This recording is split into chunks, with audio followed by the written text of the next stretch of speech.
الله الله الله وصلوا وصلوا على حبيب الله.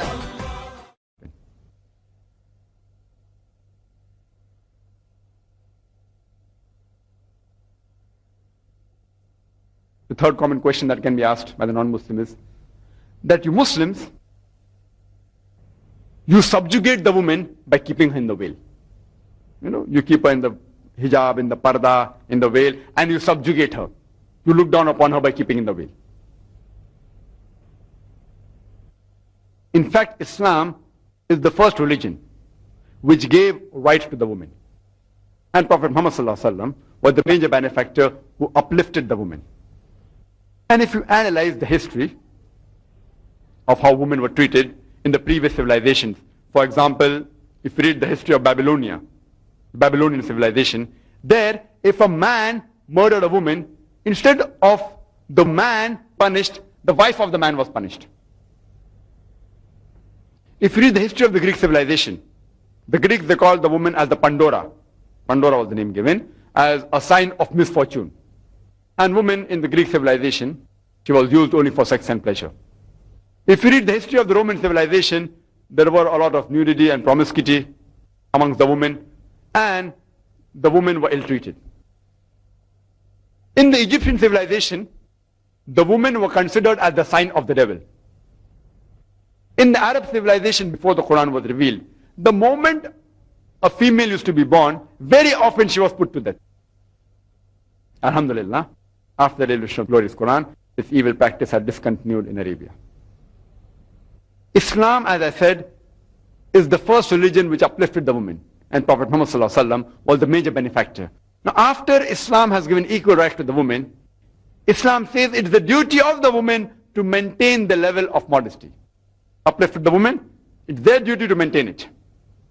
And people talk about the hijab, about the veil, you know, the hijab in Islam, etc. And always talk about the hijab of the woman, hijab of the woman. But Allah subhanahu wa ta'ala, in the glorious Quran, first speaks about the hijab for the man and then of the woman. If you read the Quran, Quran says in Surah Nur, chapter number 24, verse number 30, that say to the believing man that he should lower his gaze and guard his modesty.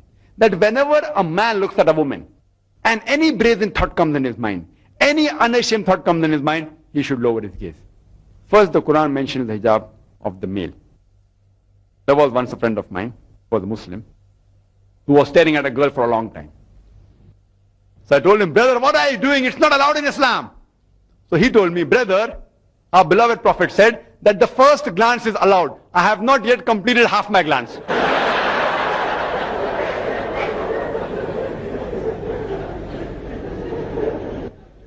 What did the Prophet mean when he said that the first glance is allowed?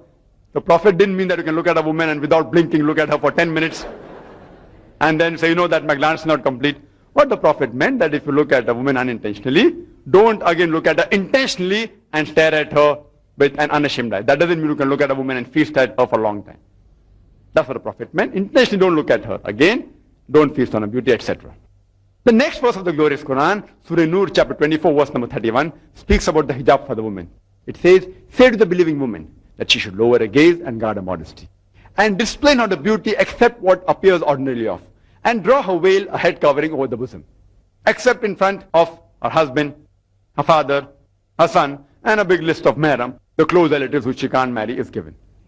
Among these people, she can relax her hijab. Otherwise, amongst all the other people, she should maintain the hijab. And the criteria for hijab is given in the glorious Quran, as well as the Sahih Hadith, that basically there are 6 criteria. The first is the extent which differs between the man and the woman. For the man, it's from the navel to the knee. For the woman, the complete body should be covered. The only part that can be seen are the face and the hands up to the wrist. Some scholars say that even this should be covered. But the minimum is that the complete body should be covered, except the face and the hands up to the wrist. The remaining 5 criteria are the same for the man and the woman. The second is the clothes they wear, it should not be so tight that it reveals the figure. The third is, it should not be transparent so that you can see through. Fourth, it should not be so glamorous that it attracts the opposite sex. Fifth, it should not resemble that of the unbeliever. You cannot wear clothes that resemble, which are signs, which are identity of unbelievers, like cross, sign of Christianity, Om, sign of Hinduism. And the last is, you should not wear clothes that which resemble the opposite sex. You know, you have in the Western country, people wearing one earring, you know. Men wearing one earring. It has certain indication, one earring. All this is not allowed in Islam. And the reason for hijab for the woman has been described in the glorious Quran in Surah Ahzab, chapter number 33, verse number 59, which says, O Prophet, tell your wives and the believing women that when they go abroad, they should put on the cloak so that they shall be recognized and it will prevent them from being molested. The Quran says that hijab has been prescribed for the women so that they shall be recognized and it will prevent them from being molested. I want to ask you a question.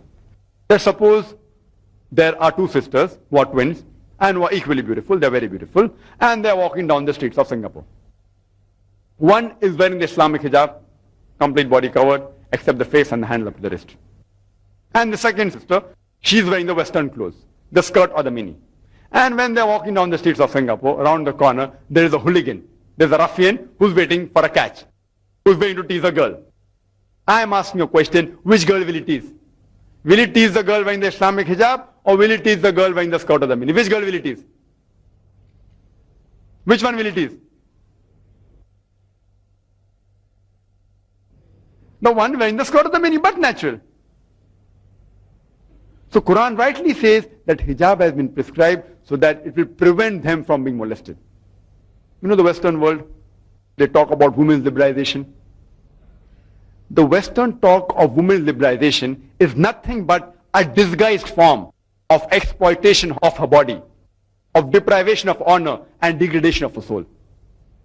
The Western society, claiming to uplift the woman, have actually degraded her to the status of a concubine, of a mistresses, of society butterflies, which are mere tools in the hands of sex marketers and pleasure seekers, which are hidden behind the colorful screen of art and culture. Islam has uplifted the woman. And I said, it's their duty to maintain their status. That is the reason that Islam prescribes hijab, to maintain the modesty of the woman, not to degrade or to subjugate her.